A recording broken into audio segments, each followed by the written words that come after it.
Bonjour, bienvenue à J'ai une idée. Un épisode, deux sujets en fait. J'hésitais, je parle-tu de un, je parle-tu de l'autre. Puis après ça, je me suis dit, hey, c'est moi qui décide. Je vais parler des deux. Alors aujourd'hui, une nouvelle qui m'a interpellée, dans le pas bon sens du terme, là, dans le sens où j'ai été troublée par le meurtre. On est toujours troublé là, quand il y a des meurtres. Donc, à New York, le PDG d'une entreprise, d'une compagnie d'assurance dans le domaine de la santé aux États-Unis, a été assassiné. Au début, ça fait la nouvelle parce qu'il a été assassiné en pleine rue là, de New York par quelqu'un qui a été capable de se sauver. Et ensuite, il y a une chasse à l'homme pour trouver la personne responsable. Alors, première nouvelle qui m'a troublée, puis je vais vous expliquer pourquoi tout de suite après la fin de ma présentation de cet épisode. Et l'autre nouvelle, c'est la présence, tout le monde en parle, des femmes protagonistes de la série Vie de rêve. Puis là, je vais vous donner des potins là-dessus parce que donc c'est une série qui va mettre en vedette des femmes nanties.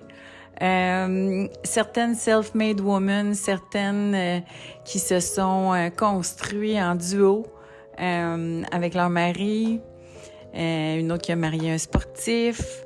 Donc, des femmes riches qui vont ouvrir le voile sur leur vie de tous les jours et elles sont passées à Tout le monde en parle. Et depuis, la déferlante sur les réseaux sociaux, évidemment, ceux qui vont prendre le temps d'aller parler de ça, ces réseaux sociaux, c'est pour aller dire que c'est épouvantable, que ça n'a pas d'allure, comment on peut montrer des femmes riches alors que les gens ont de la difficulté à joindre les deux bouts, puis on est en crise économique.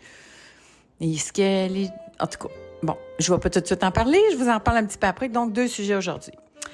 Mon nom est Jeannie Duquet. Bienvenue à J'ai une idée, un podcast qui vous parle de l'industrie du contenu, à quel point ça a de l'impact sur la carrière des gens, sur le développement personnel et professionnel des gens et sur la société en général. Le contenu, la création de contenu a de l'impact sur les gens.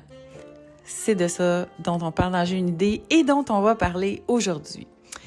Avez-vous fini de magasiner vos cadeaux de Noël?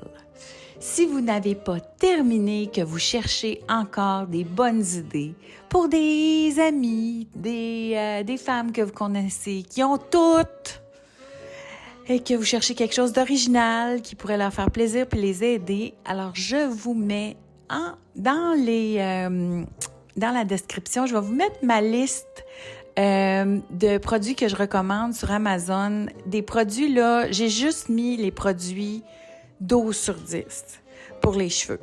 C'est des produits extraordinaires, des game changers. Moi, j'avais des cheveux problématiques depuis très, très longtemps, fait que j'ai tout trouvé les solutions.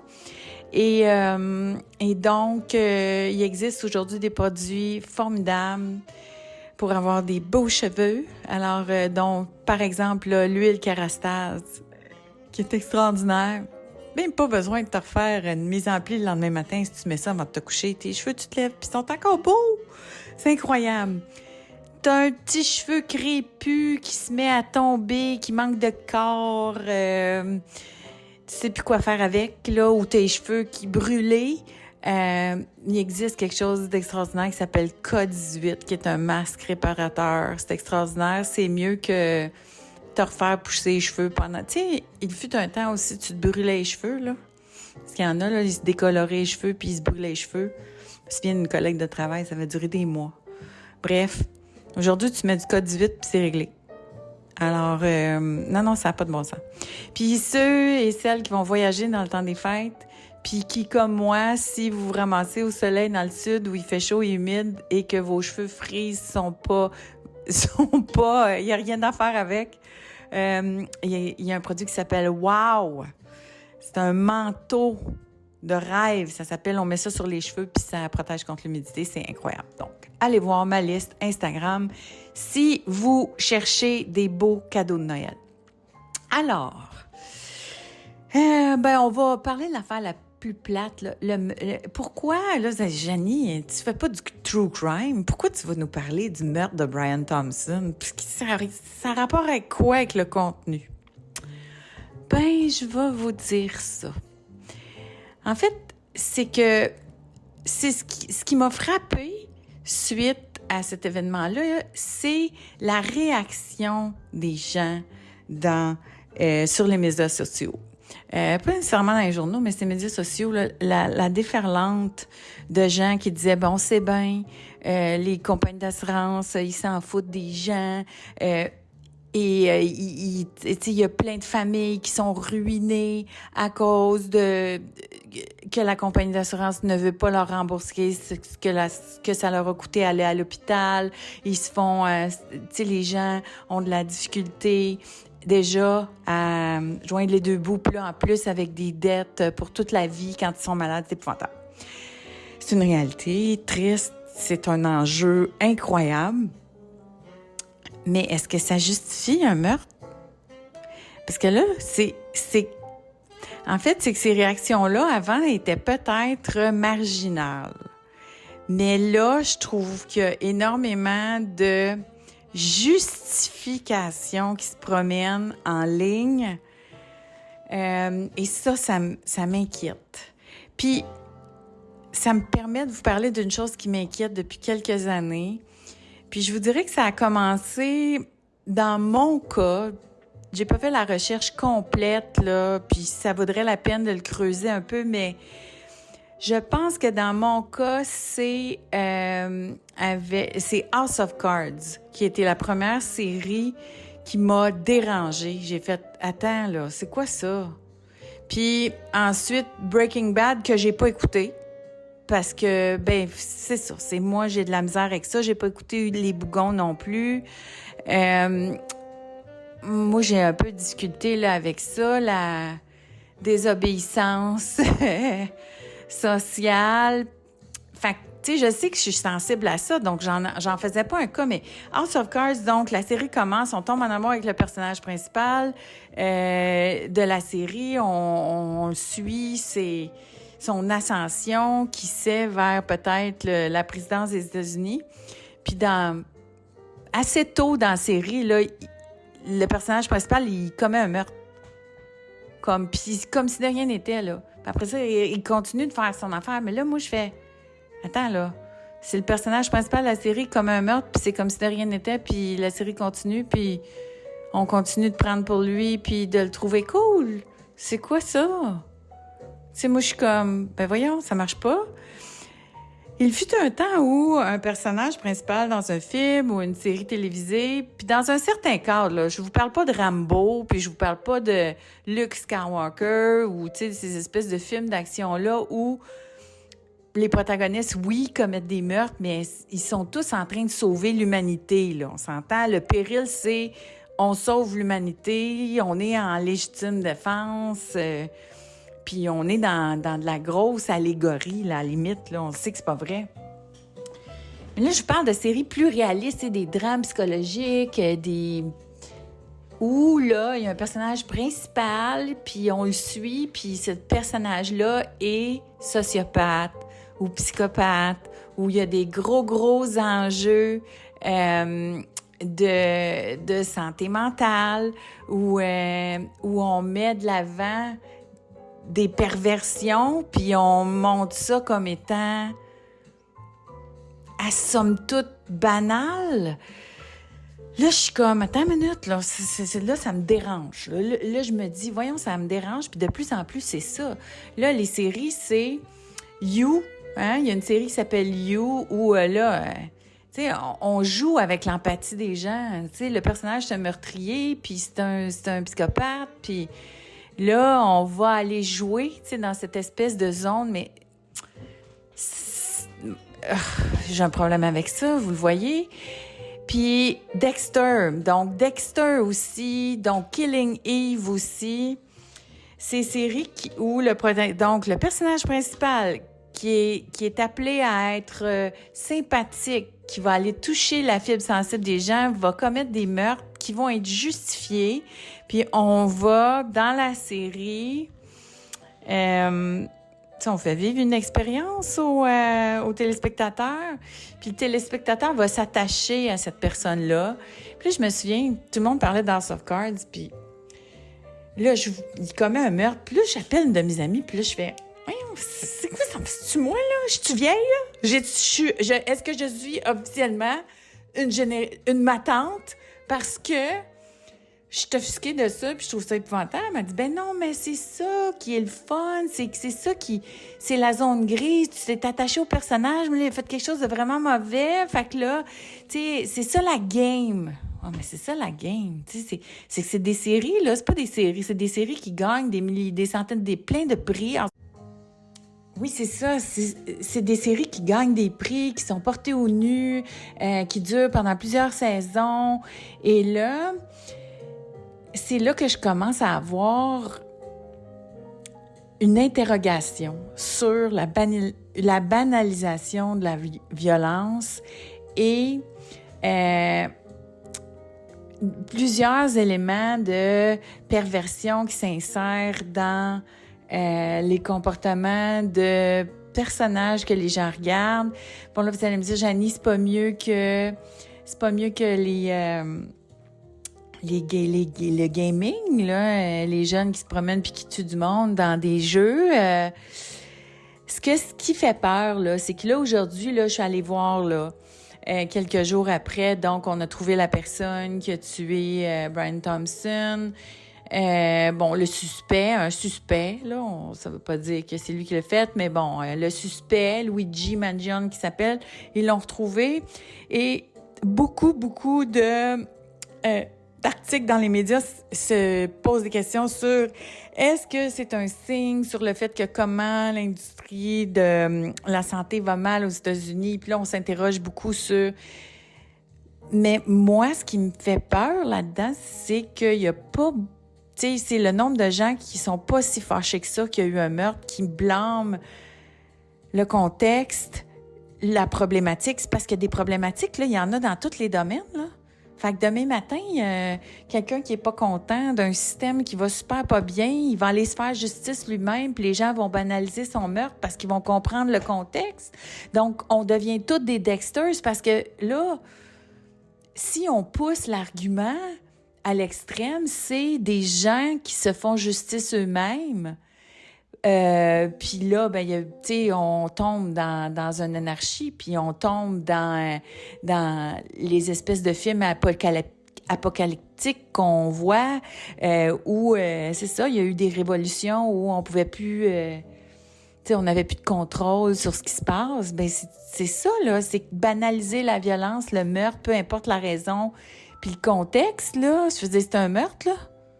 Fait que non. Puis non, c'est juste non. Puis peu importe la raison, là. Vous arrêtez de passer 300 000... tu sais, un meurtre, c'est un meurtre. Puis, tu sais, c'est pareil comme, là, on vient de passer le 6 décembre ici, donc, Polytechnique. Je dis, je m'en fous de la raison, là. C'est un meurtre. Dans le sens où, tu sais, si on avait poussé ça, c'était épouvantable, tu sais, c'était un féminicide. Ah, ben oui, c'est la faute des filles. Non.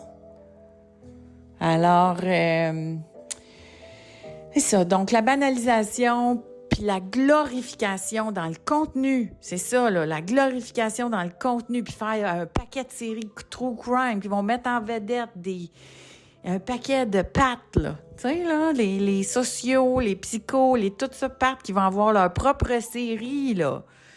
C'est quand même pas pire que la plupart de ces séries-là, c'est des meurtres non résolus. Donc, on va pas glorifier, mais tu sais, oui, il y a une série sur Jeffrey Dahmer, puis il va y avoir une série sur un autre. Tu sais, ces gens-là veulent devenir célèbres, là. Ça fait partie de leur folie. Alors bref, ça m'inquiète. La réaction des gens m'inquiète, puis ça revient au contenu. En tout cas, dans mon bout à moi. Tu sais, on parle beaucoup de développement durable, de l'éthique, de notoriété responsable. On peut-tu parler de contenu responsable, s'il vous plaît? On peut-tu créer du contenu responsable? Parce que cette banalisation-là, elle n'est pas anodine. Ça s'inscrit dans l'inconscient collectif, ça affecte le subconscient et ce qu'on consomme, je le dis souvent, ce que vous consommez, si vous n'êtes pas en super forme, ça va avoir de l'effet sur vous, ça va avoir de l'impact sur vous. Alors, mais bref, toutes ces séries qui glorifient des gens tout croche, ben ça me gosse. Alors, pardonnez-moi le québécois. Parlant de séries qui met en vedette autre chose que des gens qui sont des tueurs en série ou qui sont des sociopathes. Là, il y a une série qui va sortir sur Crave qui va mettre en vedette des femmes self-made dans le cas de Sonia Zarbatani, donc qui est une coach qui est connue en ligne, là, Sonia, qui a fait son succès elle-même. Là. Moi, je l'ai vue aller. Là, j'étais là la première fois qu'elle a fait l'Académie Zéro Limite, là, puis elle avait tout cassé sur la scène. Puis elle l'a pas volé son succès, elle l'a construit. Donc, c'est une fille qui a construit une belle réussite financière. Ensuite de ça, il y a Isabelle Gauvin, qui est la conjointe de Luc Poirier. Ensuite, la conjointe de Russell Peters. Ensuite, Tatiana Londono, qui est une agent d'immeuble. Elle est aussi self-made. Stéphanie. J'oublie son nom de famille, mais c'est une designer qui est agent aussi d'un artiste peintre, Rio, qui est assez connu. Et il y en avait une autre qui n'était pas présente. Ils sont allés à Tout le monde en parle pour parler de cette émission-là qui s'appelle Vie de rêve, qui se veut, la façon dont elle est présentée, elle est un peu calquée sur les Housewives, un mélange des Housewives puis des Kardashians. Donc, on va montrer des filles riches, puis on va les montrer dans leur quotidien. Puis... Et là, il y a un diffuseur, Crave, manifestement, qui a misé sur le fait que ça allait intéresser les gens. Et donc, en arrivant, Tout le monde en parle, je vous donne quelques questions qui leur ont été posées. Exemple, est-ce que votre mari était d'accord avec le fait que vous allez participer à cette émission de télévision-là? Est-ce que tu reçois, là, il demande ça à la designer, il dit, tu reçois beaucoup de commentaires masculins d'hommes qui te disent que ça doit être des hommes qui te payent tout le luxe dans lequel tu es en ce moment. Tu réponds quoi à ça? Ensuite, il y en a... qu'est-ce qu'il y a eu d'autre comme question 1960, là? Des questions tout à fait... Les filles ont été obligées d'être sur la défensive pendant les 20 minutes qu'ont duré l'entrevue, mais c'était de la défensive face à des questions ou des objections qui datent de 1960. C'est-à-dire quand les femmes ont commencé à sortir de la cuisine puis à aller travailler. Et c'était assez flagrant. On était très premier degré avec les questions. Puis les filles, ils se sont... Fine, je vais dire ce que je pense vraiment, c'est qu'aussi, ils étaient pas super bien préparés, d'après moi. Tu sais, c'est des filles qui font beaucoup de réseaux sociaux, mais peut-être pas beaucoup de médias.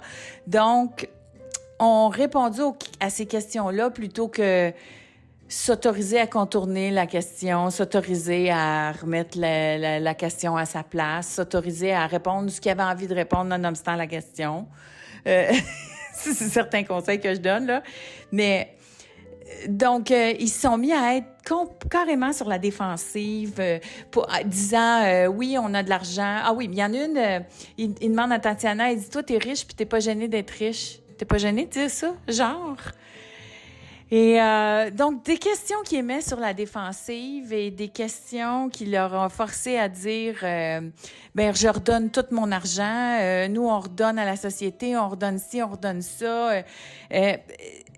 Devoir se justifier de faire de l'argent, de devoir se justifier, d'oser se montrer alors qu'on fait de l'argent, de devoir justifier le fait que on va montrer de l'opulence.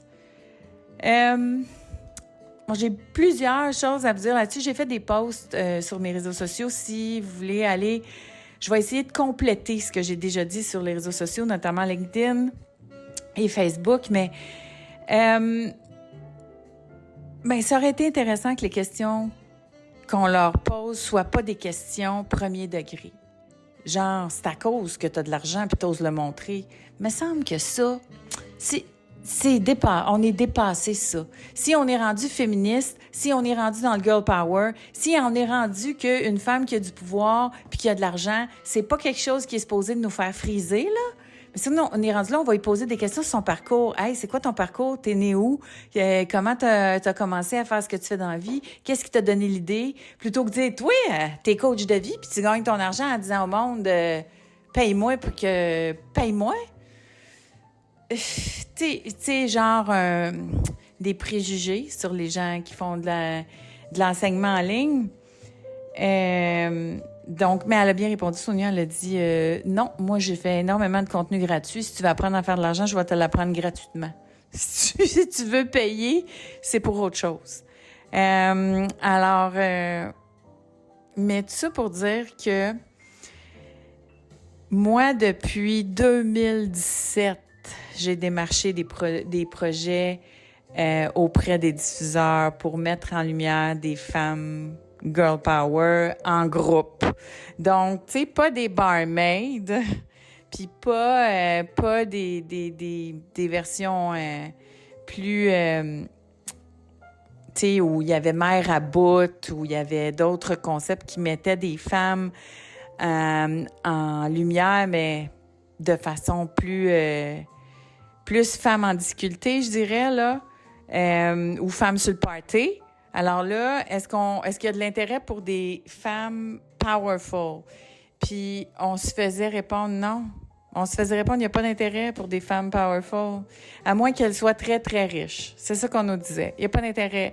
Donc, pour montrer comment ils font pour se rendre là, qu'est-ce qu'ils font dans la vie, comment est-ce qu'ils ont construit leurs affaires, c'est sûr que ces filles-là, c'est de ça qu'ils ont envie de parler. Fait que ça, c'est la première chose que je vais vous dire. La première chose que je vais vous dire, c'est sûr que ces filles-là, c'est de ça qu'ils ont envie de parler. Pas nécessairement de montrer leur sacoche ou leur voiture. Mais c'est ce que le diffuseur veut. Le diffuseur veut ça. Pourquoi? Parce qu'à cause de la controverse que vous voyez qui se passe en ce moment, ça génère du clic. Femme, pouvoir, argent, dans la même phrase, c'est péjoratif depuis le début des temps. Depuis la chasse aux sorcières, une femme qui a du pouvoir et de l'argent, c'est suspicieux. C'est-tu de l'argent de son mari? Elle a-tu volé de quelqu'un? C'est-tu vraiment son argent? Etc., etc. Ça vient de loin, c'est dans notre ADN. L'argent au Québec aussi, c'est suspicieux. On n'a pas une belle relation avec l'argent. L'Église nous a maintenus dans une posture face à l'argent de suspicion. Parce qu'à l'époque, l'argent devait aller où? À l'Église. Qui l'Église allait s'en servir pour prendre soin des pauvres, supposément. Mais donc, il fallait pas garder l'argent, les gens qui étaient riches parce qu'ils redonnaient pas assez, etc. Fait que ça vient de notre passé aussi québécois. Donc, il va y avoir des gens qui vont être offusqués par la richesse. Fait que, tu sais, des femmes de pouvoir sont offusquées, la richesse aussi, fait que vous voyez qu'est-ce qui se passe sur les réseaux sociaux ces jours-ci, c'est pas... c'est une belle déferlante, je dis belle, là, je suis ironique, hein? C'est une grosse déferlante de critiques, donc... c'est dommage. C'est dommage parce que les questions auraient pu être beaucoup plus pro-femmes, pro-féministes qu'elles l'ont été dimanche soir. Ensuite, c'est dommage parce que je suis convaincue qu'elles ont des parcours intéressants à partager. C'est dommage aussi parce que c'est probablement le diffuseur qui a exigé qu'il y ait un côté bling-bling puis un côté attractif parce que, je vous l'ai dit, on se l'est fait dire. On a déposé au moins 3 projets chez les diffuseurs de femmes powerful, le girl power, là, depuis 2017. Mon entreprise et moi, puis les 3 fois, c'était non. Puis il y a eu il y a eu je me souviens, la dernière fois qu'on s'est fait dire non à Radio-Can, il nous avait dit, ouais, ben il y avait Rebecca McConnell, là, qui a fait sa série avec les femmes, mais ça a pas eu, tu sais, il y a pas eu beaucoup de rating, puis il y a pas eu beaucoup de... Alors, ça attire pas assez quand ça va bien. Fait que... Mais tu sais, moi, c'était pas juste des entrevues qu'on voulait faire. On voulait justement être dans le lifestyle d'une entrepreneur. Avez-vous idée à quel point c'est du péril d'être entrepreneur jour après jour? Donc, mais il faut créer du drame, puis il faut rester relatable pour l'auditeur. C'est ça qu'ils nous disent. Tu sais, les diffuseurs nous disent, ouais, mais comment que le téléspectateur va faire pour se reconnaître là-dedans? Puis après ça, faut pas que ce soit... en tout cas, bref. Fait que c'est ce qui arrive sur notre télévision en ce moment. Et moi, j'ai pris position pour les soutenir, évidemment, les filles, parce qu'elles se font critiquer. Là, l'émission n'a même pas commencé, puis les gens ont déjà commencé à dire « C'est pas bon, c'est épouvantable. C'est quoi ces femmes... C'est quoi aller montrer de la recherche quand les gens ont de la misère en ce moment? Puis ils se prennent pour qui? Puis c'est épouvantable. » Puis... Ça intéresse... Tu sais, c'est le monde sur mon board qui me disent « Ça intéresse personne! » Mais tu sais, ça les intéresse assez pour venir bitcher sur du monde, sur ma page à moi, tu sais.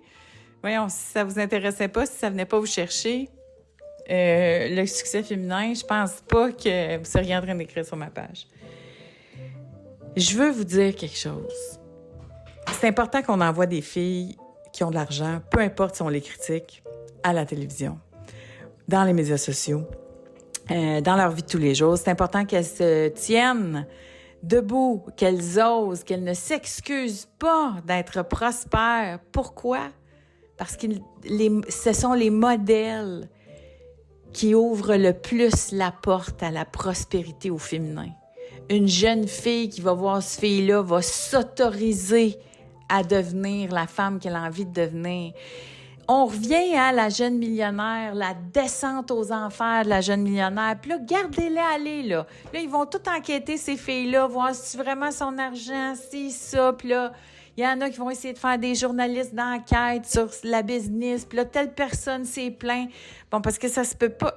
Un peu comme on a fait avec la jeune millionnaire, mais savez-vous que quand la jeune millionnaire, Eliane Gamache-Latourelle, était sortie, puis elle avait dit « Moi, je suis millionnaire, puis je suis pas gênée de faire de l'argent », savez-vous à quel point le nombre de filles, de jeunes filles qu'elle a inspirées à se lancer en affaires à cette époque-là, à croire en leurs rêves à cette époque-là, qui sont entrepreneurs aujourd'hui, puis qui sont millionnaires aujourd'hui? C'est à cause d'elle. Parce qu'il y en a une qui a osé se montrer. Elle a payé au bûcher, comme les sorcières à l'époque. Les sorcières à l'époque, c'était surtout les femmes qui ont été sur les bûchers. Là, c'était des femmes qu'on allait consulter. Donc, des guérisseuses, donc des sages-femmes. Et donc, ces femmes-là étaient rémunérées. Et souvent aussi, c'est des femmes qui n'avaient pas eu d'enfants. Donc, elles étaient prospères. Il y avait de l'argent. Mais là, les cercles plus masculins, dont l'Église, n'aimaient pas qu'il y ait des femmes nanties et des femmes de pouvoir. Non seulement qui avaient du pouvoir, mais qui avaient le pouvoir de donner des opinions différentes de la leur.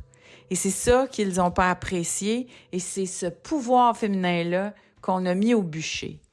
Et là, on fait pareil. On essaye de décrédibiliser les femmes qui ont de l'argent et du pouvoir. Pourquoi? Parce que c'est peut-être un virus que les autres peuvent attraper. Avoir de l'argent puis du pouvoir. Puis plus les femmes vont avoir de l'argent puis du pouvoir, moins elles vont être dépendantes, plus elles vont avoir des opinions, plus elles vont avoir des choix, plus leur opinion va compter dans la détermination du pouvoir puis du partage du pouvoir. Et il y a une chose fondamentale dans le pouvoir féminin, c'est qu'elles ne dépensent pas leur argent comme le pouvoir masculin. Donc, parce qu'une femme prospère, ça a été prouvé dans toutes les études sur les microcrédits qu'on a fait, notamment en Afrique, quand on a commencé à prêter de l'argent à des gens pour les sortir de la misère, pour démarrer des entreprises. Ils se sont rendus compte que s'ils prêtaient de l'argent à, ne serait-ce que l'homme le plus fort du village, ils démarraient une entreprise, puis si jamais l'entreprise fonctionnait, bien, les profits, ils s'en servaient pour s'acheter une moto, s'en aller avoir une sixième femme, parce qu'il y en a qui ont le droit d'avoir plus de femmes, là, d'autres femmes, etc. Plus il y avait de l'argent. Donc, ça, tandis que une femme à qui on prêtait de l'argent pour devenir entrepreneur, puis qui devenait prospère, allait se servir des profits pour prendre soin de ses enfants, prendre soin de sa communauté, aider ses sœurs, ses frères. Elle allait redistribuer l'argent dans la communauté. Puis des femmes prospères, c'est ça que ça fait. Ça fait des belles choses avec leur argent. Ça a des grandes ambitions avec leur argent, mais si elles montrent qu'elles ont de l'argent, elles risquent de se faire démolir. Elles risquent d'aller au bûcher.